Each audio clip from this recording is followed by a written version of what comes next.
শাস্ত্রে বলা হয়েছে, গর্ভস্থ যা শোনা হয় তা সারা জীবন অবচেতনে প্রতিধ্বনিত হয়।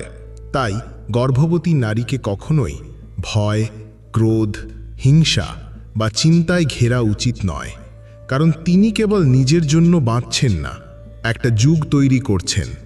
তার প্রতিটি কথা মন্ত্র, প্রতিটি ভাবনা বেদ, প্রতিটি স্পর্শ তপস্যা। তিনি নিজের আচরণেই শিশুকে দিচ্ছেন সংস্কার, নিজের অনুভব থেকেই করাচ্ছেন আত্মার পরিচয়। যখন মা সূর্যের আলোয় ধ্যান করেন, প্রার্থনা করে রান্না করেন, নীরবতায় প্রেম অনুভব করেন, তখন তিনি আর সাধারণ নারী নন, তখন তিনি হয়ে ওঠেন সৃষ্টি সহযোগিনী, যেখানে ঈশ্বর নিজে সহচর হন।